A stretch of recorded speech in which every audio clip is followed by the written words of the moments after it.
o que el gran fundamento de que Jesucristo es el Señor se ha aclarado hoy día. Y nos ha quedado también preguntas, tal vez. Las preguntas van a ser respondidas ahora, Jimena, porque estamos acá entrando a nuestra segunda parte de la conferencia. Esta segunda parte ya el doctor César Vidal ha comenzado porque va a responder las inquietudes que puedan tener. Aunque sabemos y estamos muy seguros que Cristo es Dios y eso es lo que hemos aprendido en la parte anterior, pero ahora vamos a escuchar de repente algunas inquietudes que tienen los del público. Vamos con las preguntas y respuestas. Nosotros, lo que está diciendo es que el propio Jehová, que era Dios y existía eternamente en el principio, en un momento determinado se encarnó en Jesús. Y por eso el término menrá es muy importante, aunque esto es algo relativamente especulativo. Dice Antonio Piñero, habla de una resurrección simbólica de Jesús y que Pablo habla de un principio antes que una persona. ¿Qué dice sobre esto? Piñero tiene una especial habilidad para decir majaderías que no son ni siquiera originales, que suele copiar de otros autores y que nunca suele decir de dónde copia. Por ejemplo, Piñero sostiene que Jesús era un guerrillero, era un celote y que la autoridad romana lo ejecutó porque era un guerrillero violento. Pero oculta que eso no es original, no es una conclusión suya y lo ha copiado, por ejemplo, de los libros de Brandon de los años 70. Yo creo que lo de Piñero es uno de los ejemplos más patéticos que yo conozco de un antiguo sacerdote decidido a ir en la segunda parte de su vida contra aquello que predicaba en la primera parte. Y su calidad científica para mí está por debajo de cero. No he leído una sola línea suya en la que diga algo que sea medianamente original.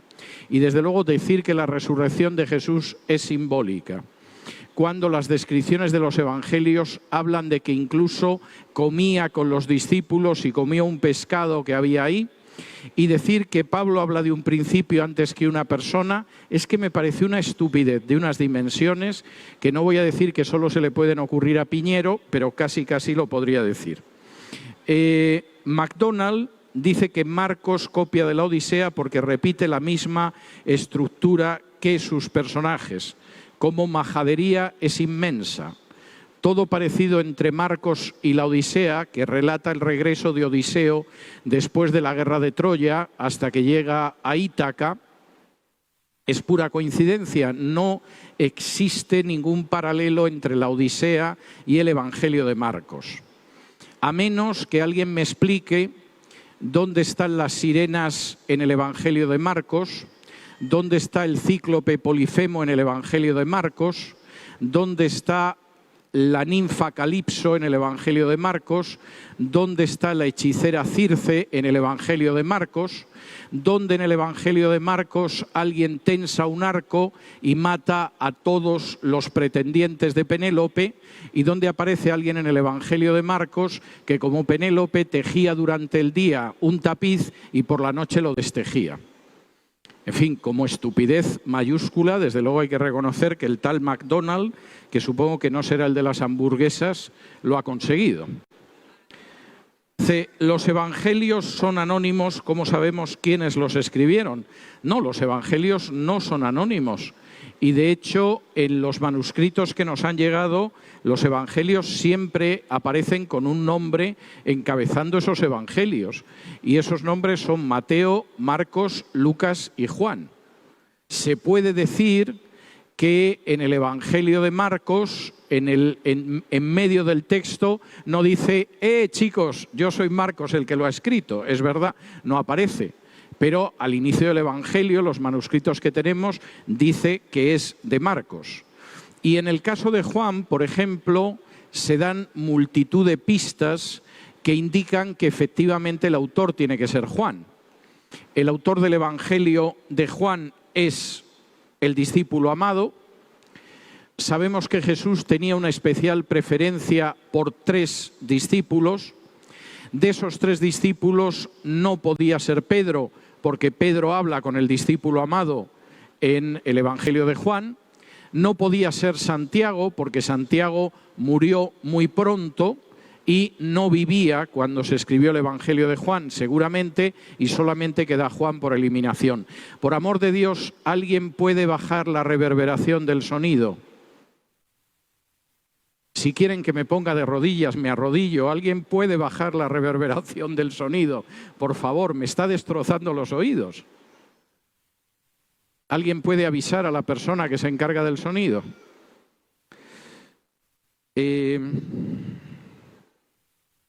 Dice, ¿cómo predicar en la posmodernidad? ¿La historia nos puede ayudar? Mire, no quiero desanimar a nadie, pero la predicación del Evangelio siempre es la misma.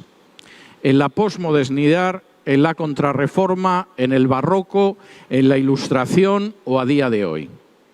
Y la predicación del Evangelio es muy sencilla.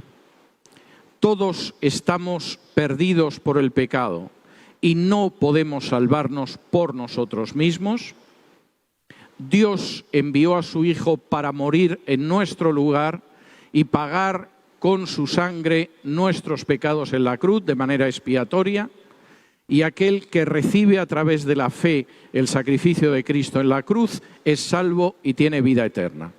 Y ese mensaje es el mismo y ese mensaje no cambia.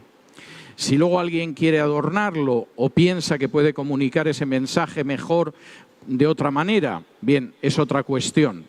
Pero en principio el mensaje del Evangelio siempre es el mismo. Hay una buena noticia, que es que la gente puede salir de la situación de perdición en que se encuentra aceptando por fe el sacrificio de Jesús. ¿Por qué Jesús habló de su divinidad casi siempre indirectamente y no lo recalcó tan claramente y más continuamente? ¿Y por qué Pablo lo mencionó tan pocas veces, Jesús Dios, y lo dice unas veces como indirectamente? Vamos a ver, Jesús habló con enorme claridad, no era el único tema del que quería hablar y seguramente hasta puede que para él fuera un tema secundario. Pero las afirmaciones acerca de la divinidad de Jesús por parte de Jesús son muy repetidas y nada indirectas. Cuando Jesús dice que hay algo más importante que el templo en medio de ellos y se está señalando a sí mismo, es una afirmación muy clara de divinidad. Lo único que es más grande que el templo es el propio Dios. Cuando Jesús en un momento determinado dice, si no creéis que yo soy, moriréis en vuestros pecados, y los judíos que le están escuchando agarran piedras para lanzárselas, es porque han captado perfectamente que Jesús se está aplicando el título de yo soy, que en Éxodo 3:14 es el nombre que se da el propio Dios al hablar con Moisés. Y cuando Jesús hace referencia a una serie de profecías que se cumplen en él, son profecías no solo en calidad del Hijo del Hombre, no solo en calidad del siervo que aparece en Isaías 53, sino también precisamente en relación con su divinidad. Y cualquiera que vaya, por ejemplo, a Isaías 40, versículos del 1 al 3, sabe que el ser al que precedería la voz que clama en el desierto era el propio Jehová nuestro Dios. Y cualquiera que vaya a Zacarías 11, versículos 12 y 13, sabe que el ser al que se vendería por 30 monedas de plata era el propio Jehová. Y como esas, muchas otras referencias. ¿Por qué Pablo menciona tan pocas veces Jesús Dios y lo dice como indirectamente? Pablo menciona en muchas ocasiones la divinidad de Cristo. Cada vez que Pablo le añade el título de Kyrios, de Señor, está afirmando la divinidad de Cristo. Porque Kyrios es el título que en la Biblia, en la traducción del Antiguo Testamento al griego, la Biblia de la Septuaginta, la Biblia de los 70, es el nombre que sustituye al tetragramatón, que sustituye a Jehová. Y cuando Pablo dice que Jesús es el Señor, está haciendo una afirmación clara de divinidad. Pero aparte de eso, Pablo en varias ocasiones afirma directamente que Cristo es Dios. Por ejemplo, en Romanos 9:5, cuando habla de que Cristo, el cual es Dios, bendito por los siglos de los siglos. Amén. O, por ejemplo, en Tito 2:13, cuando habla de la bendita esperanza en la venida de nuestro Dios y Salvador Jesucristo. O, por ejemplo, en Colosenses 2:9 y 10, cuando se dice que en Cristo habita la plenitud de la divinidad. No un trocito de divinidad, no algo de divinidad, sino la plenitud de la divinidad. O, por ejemplo, en 1 de Timoteo 3:16, cuando, en contra de lo que dice la NBI, el texto de Pablo original afirma que el misterio de nuestra fe es grande y es que Dios fue manifestado en carne. De manera que eso de que Pablo apenas lo dice y solo lo dice indirectamente no se corresponde con la realidad. Otra pregunta es, ¿el Nuevo Testamento dónde comienza? ¿De Hechos en adelante? Si no lo han cambiado desde esta mañana, cuando yo hice mi devocional, el Nuevo Testamento empieza en el versículo 1 del capítulo 1 de Mateo. Pero si alguien lo ha cambiado y ahora empieza en Hechos, agradecería que me lo explique porque la noticia me ha pasado desapercibida.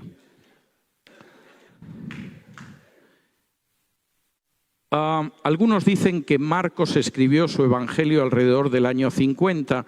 ¿Cómo podemos entender esto? No me parece imposible que Marcos escribiera su evangelio alrededor del año 50.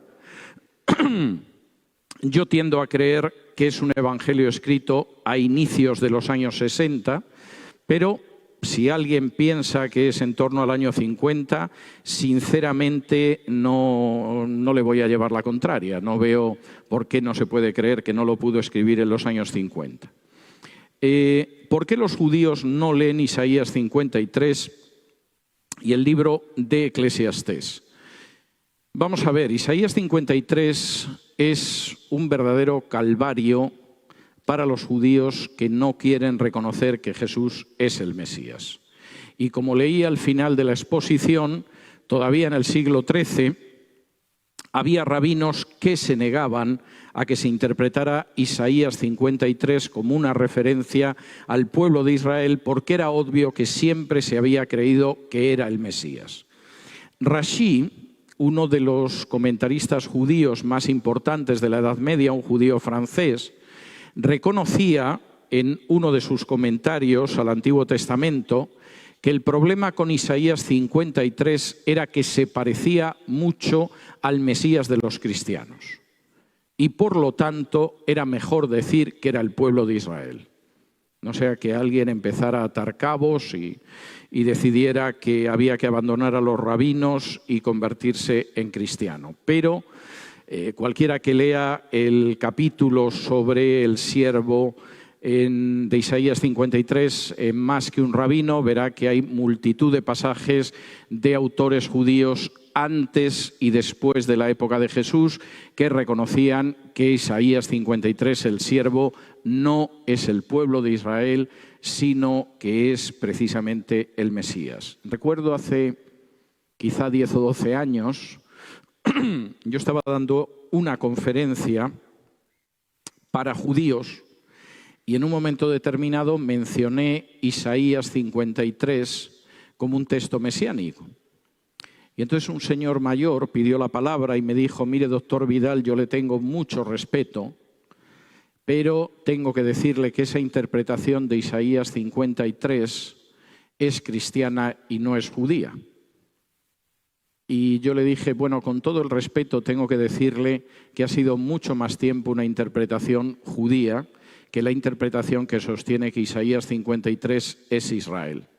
Y empecé a citarle una serie de autoridades rabínicas y de autores judíos que decían que Isaías 53 era el Mesías. Y esto es bastante claro. Me dice que dice en general la nueva perversión internacional sobre el tema expuesto. Bueno, no creo que diga nada, vamos, no tengo noticia de que diga nada, pero han cambiado hechos al primer libro del Nuevo Testamento esta mañana y yo no me he enterado, o sea que tampoco puedo asegurar que no diga nada. Dice, ¿qué se debe hacer para reorganizar la sociedad bíblica unida? Hombre, ¿quién me ha puesto a mí como partidor entre vosotros?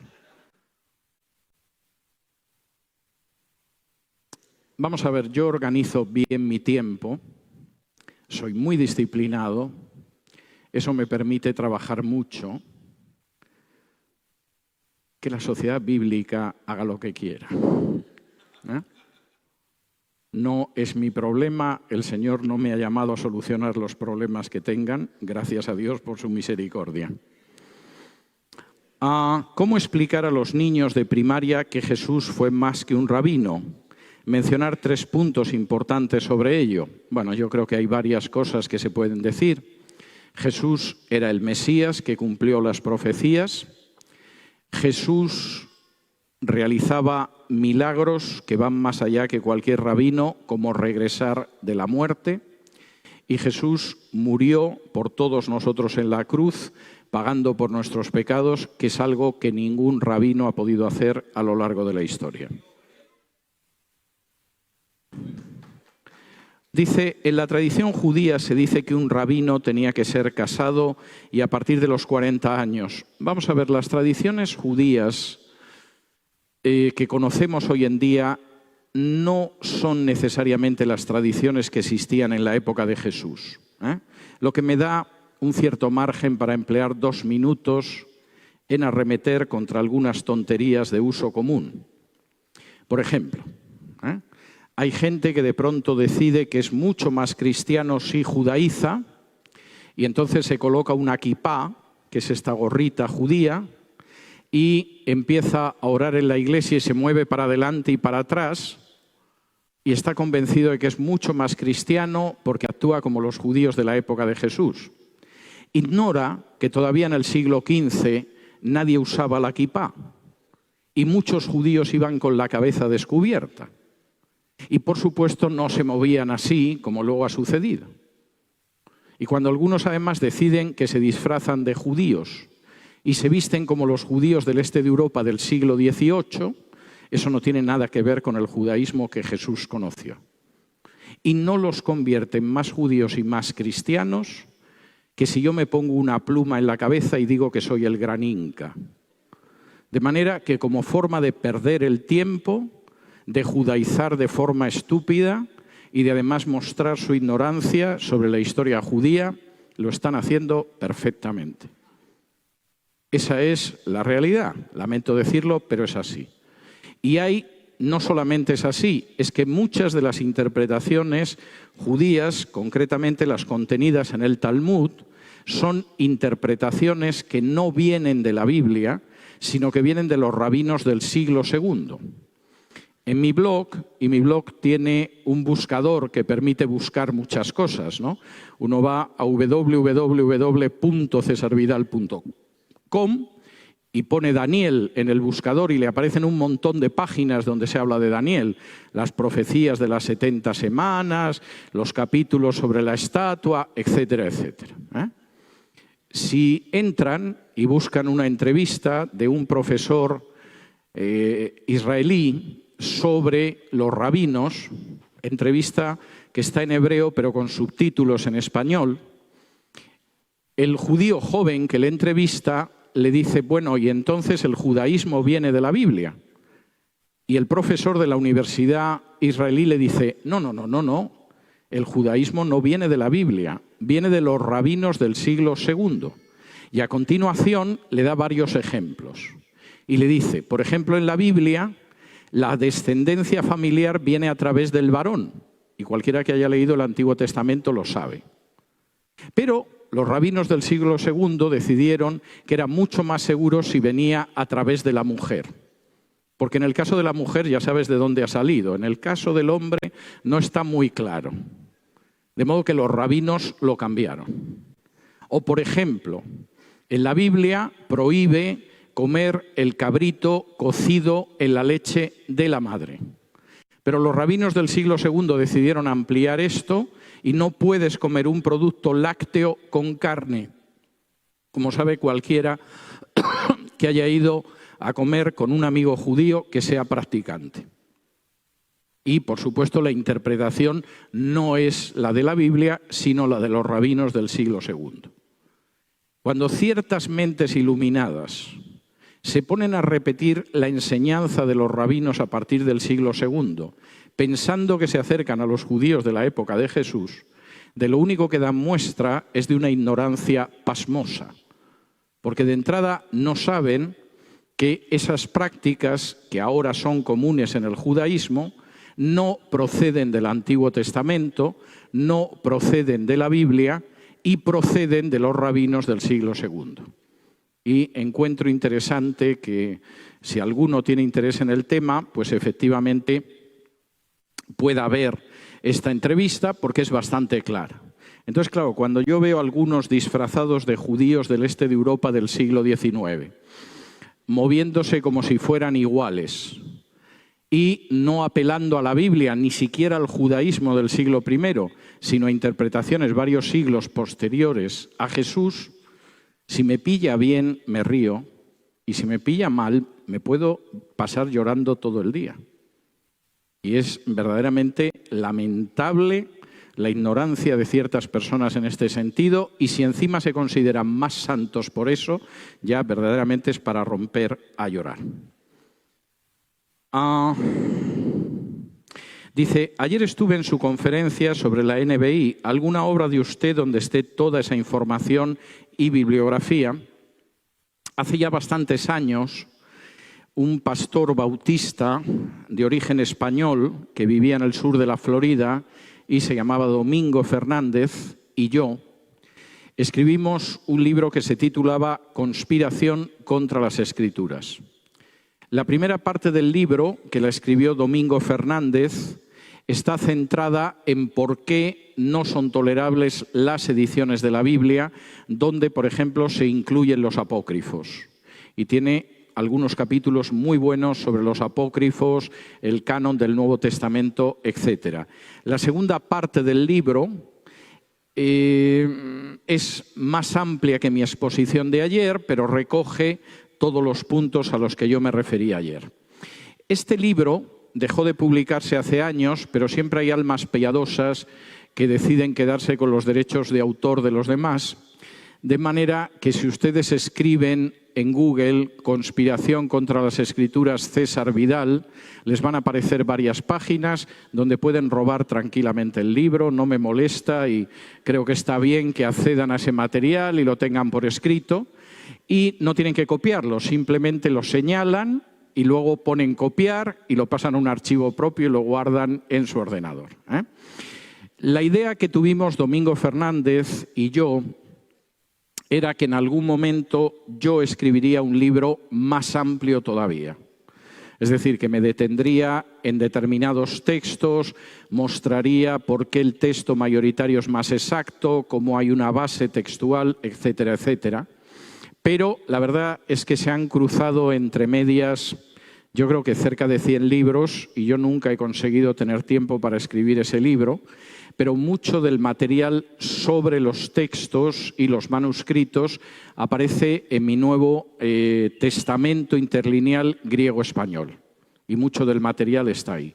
De modo que entre lo que puedan sacar del Nuevo Testamento interlineal griego-español y mi libro, que circula en varias páginas de Internet que jamás me pidieron permiso para colocarlo y que ustedes pueden copiar libremente, pues seguramente pueden ampliar por lo menos algo el material de la conferencia de ayer. Vamos a ver, ¿quiénes eran los 12 que menciona 1 Corintios 15:5, si ya no estaba el apóstol Judas? Hay varias posibilidades. Una es que los 12 sigue siendo el título de los apóstoles, aunque uno de los apóstoles ya no estaba. Es decir, en última instancia se les seguía conociendo como los 12 y esa es una posibilidad. La otra posibilidad es que en esa aparición hubiera más gente aparte de los 12 y realmente al haber más gente que estuviera aparte de los 12, estuviera Matías, que luego fue uno de los 12. Es una de las posibilidades también en ese sentido. Me dice, he leído el legado del cristianismo en la cultura occidental y lo relacionado a los hechos, a las fechas del Evangelio. Hay datos nuevos que fundamentan lo que escribió antes del 62. Vamos a ver, el último capítulo de Más que un rabino está dedicado casi en exclusiva a ese tema. es decir, al hecho de que Hechos se escribió con seguridad antes del 62 y Lucas se pudo escribir 1 o 2 años antes de Hechos. Y hay bastante material en el último capítulo de Más que un rabino, antes de la introducción y de los apéndices, abordando ese tema y también de los otros evangelios. ¿Cuáles son los cantos del siervo que aparecen en la Biblia? Hay 4 en el libro de Isaías, y el más importante es el 4, porque es el más explícito, el más fácil de identificar, que es Isaías 52:13 a 53:12. En el capítulo sobre el siervo de Isaías, en Más que un rabino, menciono cómo los otros cantos del siervo también aparecen identificados con la figura del Mesías en los escritos judíos anteriores al nacimiento de Jesús. Esto no fue una invención de Jesús ni de sus seguidores, sino que esta es una situación que los judíos habían identificado muchos años antes del nacimiento de Jesús. Mi pregunta: ¿todos los relatos y parábolas, acontecimientos de los 4 evangelios son para la Iglesia o solo eran para el pueblo de Israel? Se argumentan mucho sustentándole como doctrina cristiana acontecimientos que ocurrieron dentro del ministerio del Señor con un pueblo judío, con cultura judía, religión judía, costumbres judías, etcétera, etcétera. Vamos a ver, a mí me parece muy claro que los evangelios tienen un contenido universal.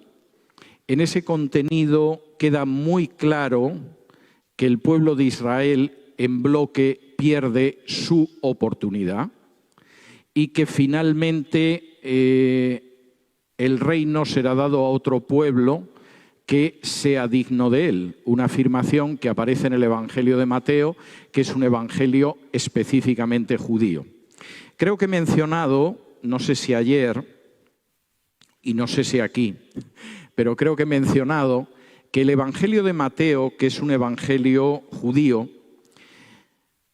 contiene una estructura verdaderamente extraordinaria de Mateo, en la cual agrupa las palabras de Jesús en 5 grandes discursos que son paralelos a los 5 libros de Moisés.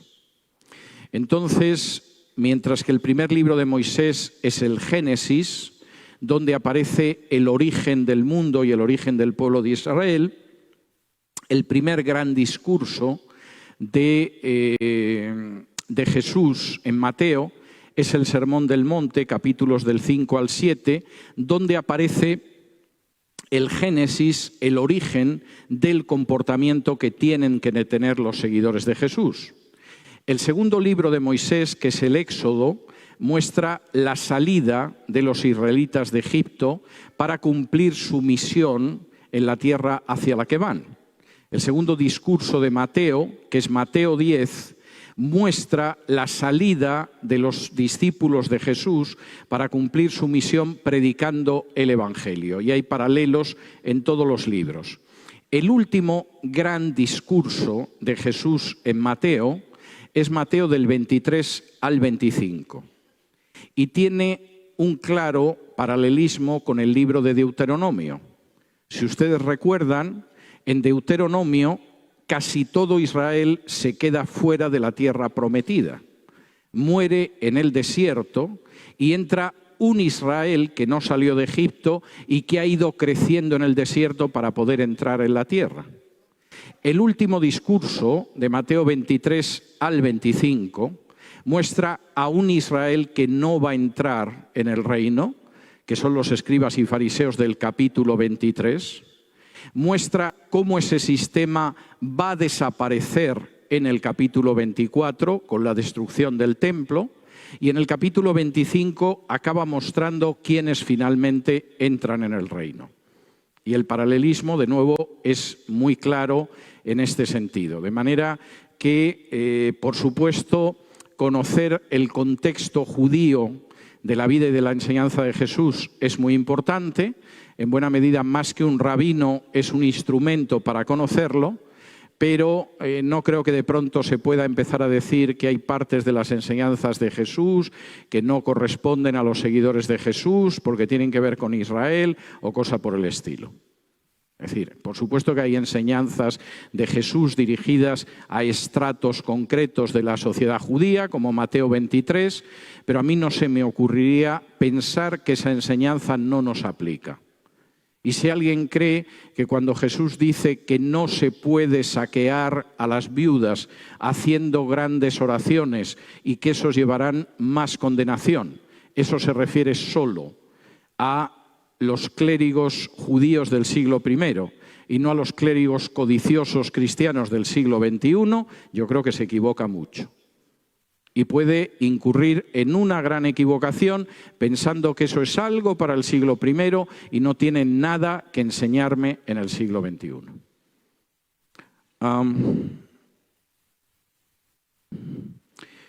Dice, en la Biblia se menciona el Hades y el infierno. ¿Son lo mismo o son diferentes?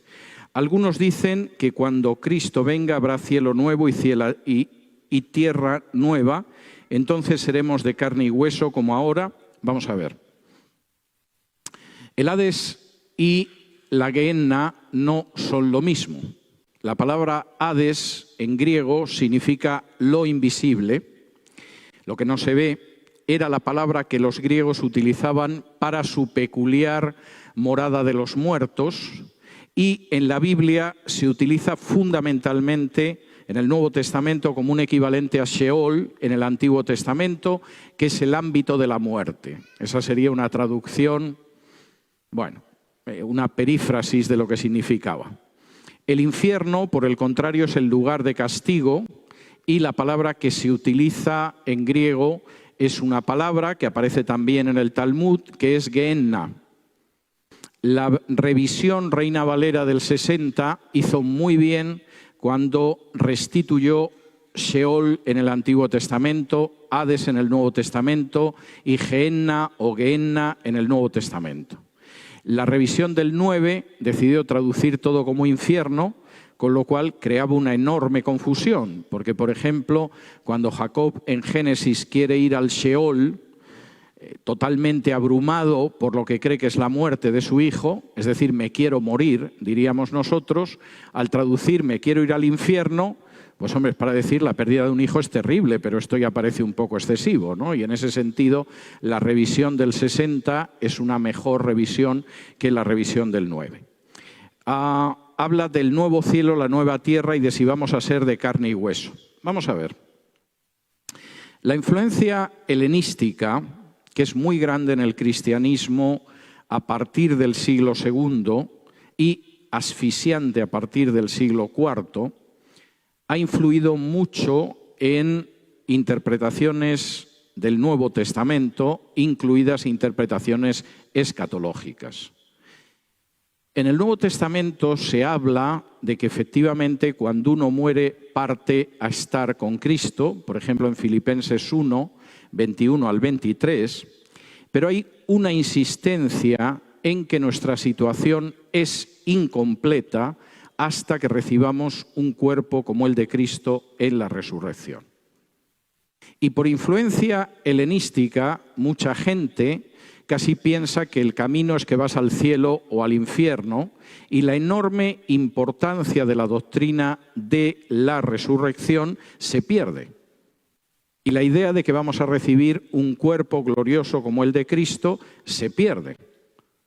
Pero si se molestan en examinar, por ejemplo, las cartas de Pablo o los mismos evangelios, el énfasis es en la resurrección.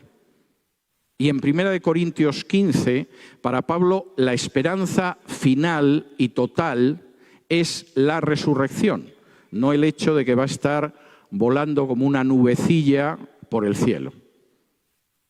Y creo que esa es una de las cuestiones que en términos bíblicos deberíamos saber recuperar. Por supuesto que cuando una persona muere, muere a estar con el Señor y parte a estar con el Señor, aunque sea antes de la resurrección. Pero nuestra esperanza plena es que recibiremos un cuerpo glorioso como el de Cristo en la resurrección, y no deberíamos olvidarlo.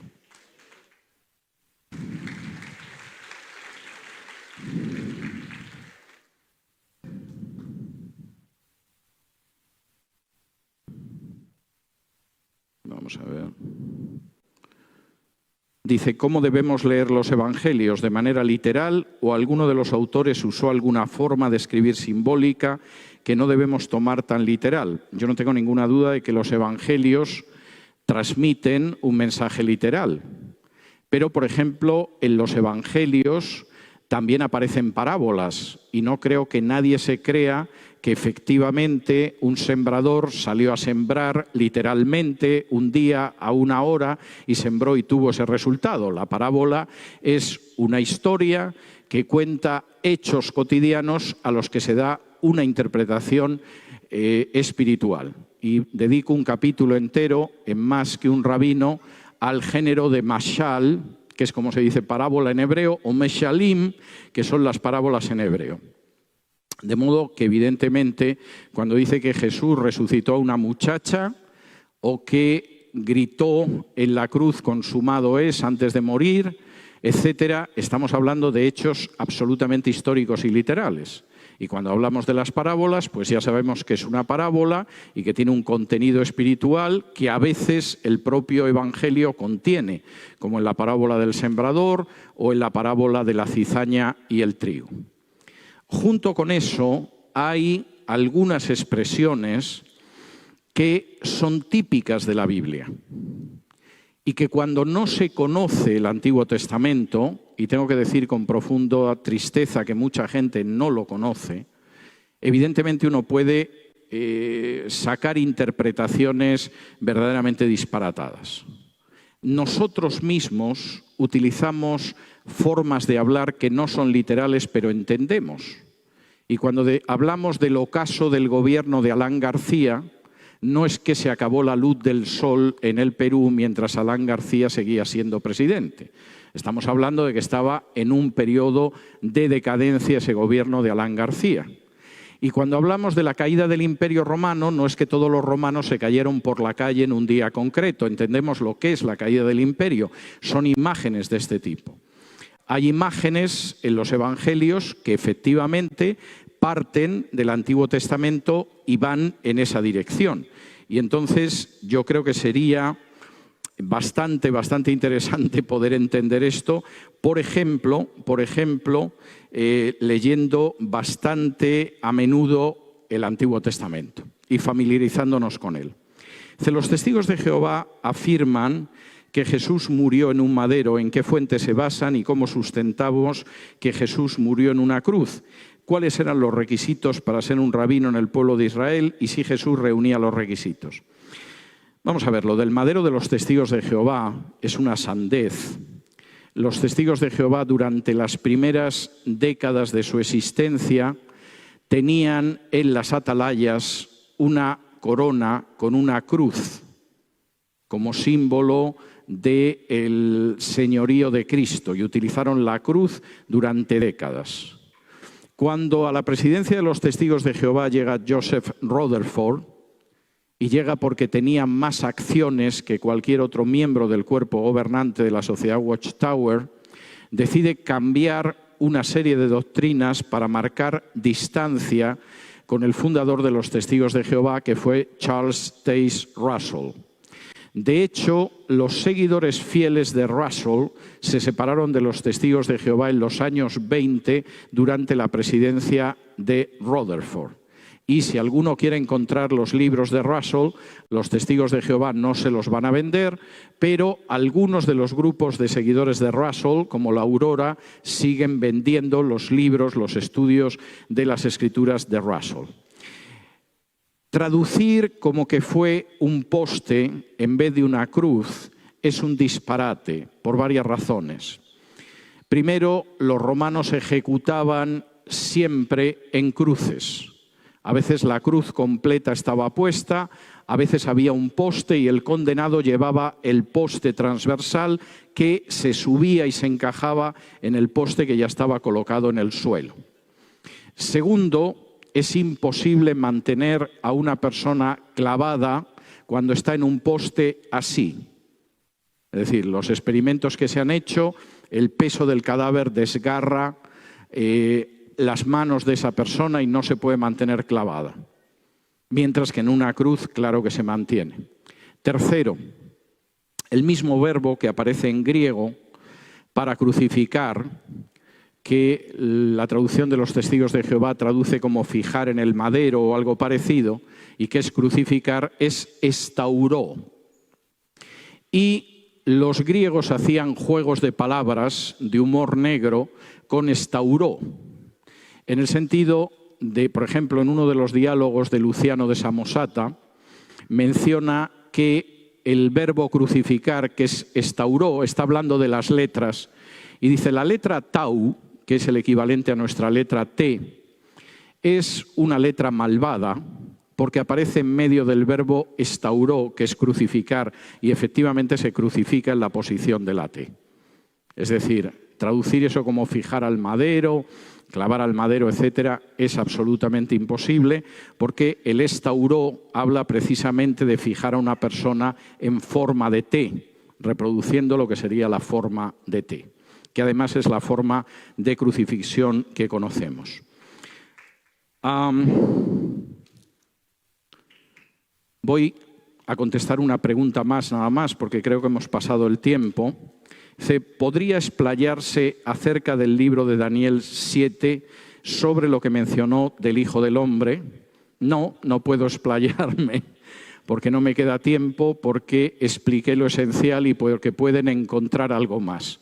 Pero ya que ha mencionado Daniel, sí voy a citar algo a lo que dedico un excursus en Más que un rabino, que me parece muy interesante. Y es la fecha de la llegada del Mesías. Los judíos sabían cuándo tenía que llegar el Mesías por dos razones. La primera, porque según la profecía de Jacob, contenida al final del libro del Génesis, el Mesías llegaría de la tribu de Judá cuando la tribu de Judá no tuviera el cetro de Israel. Es decir, cuando el rey de Israel no fuera un judío. La única vez en la historia de Israel en que el rey de Israel no ha sido un judío fue durante el reinado de Herodes el Grande, que era un idumeo. De manera que el Mesías tenía que llegar en la época de Herodes el Grande o no llegar. La segunda muestra de cuál era la fecha del Mesías era todavía más exacta, porque aparece en la profecía de las 70 semanas de Daniel. Y en la profecía de las 70 semanas de Daniel aparece claramente que la manifestación del Mesías tiene que producirse precisamente en el último año de la semana 69. Y el Mesías tiene que morir a mitad de la semana 70. Pero el año es el último año de la semana 69. De tal manera que sabían perfectamente en qué año, mediados del año 26, se iba a manifestar el Mesías. Cuando uno lee la fecha en que apareció Juan el Bautista y unos pocos meses después apareció Jesús para ser bautizado, coincide con la fecha de la semana 69 de Daniel. Igual que la muerte del Mesías coincide con la muerte del Mesías a mitad de la semana 70. Como esto era muy claro para muchos judíos y el tiempo iba pasando y no aparecía un Mesías que les gustara, en las controversias rabínicas discuten cuándo va a aparecer el Mesías. Y la referencia es la fecha de venida del Mesías pasó y el Mesías no ha venido. Nosotros diríamos, no, el Mesías vino justo en la fecha de venida del Mesías señalada en las Escrituras. Pero para los rabinos ese era un problema, no pensaban aceptar a Jesús y la discusión es qué ha pasado que en la fecha que tenía que venir no vino. Y en un momento determinado, en el Talmud, se recoge el mandamiento de no hablar sobre la fecha de venida del Mesías, porque el Mesías no vino en su momento y no sabemos cuándo puede venir. La afirmación gloriosa del Nuevo Testamento es claro que vino cuando se había profetizado y sigue ofreciendo su salvación a todo el género humano, sean judíos o sean gentiles. Ha sido un placer y un privilegio servirles. Que el Señor les bendiga.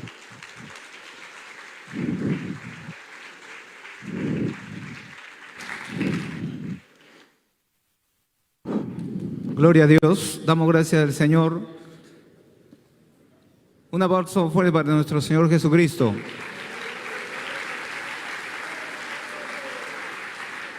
Pongámonos de pie. Nuestro amado Señor Jesucristo, más que un rabino, es el Kyrios. Bendito sea el Señor. Sigamos orando. Nuestro hermano, el doctor César Vidal. Y los libros, pues, no llegaron. Si no estuviera tal vez firmándolos, pero mañana llegan. Y vamos a tenerlo, Dios mediante, en el seminario bíblico para distribuir al pedido que ustedes deseen. Amén. Sigamos, pues, orando a Dios por este ministerio, porque este es un ministerio. Es un don, es un llamado de Dios. Y la palabra de Dios nos edifica. Y la iglesia es fortalecida y es bendecida. Amén. Alabado sea el Señor. Pues hacemos la oración final. Amén. Sí, el pastor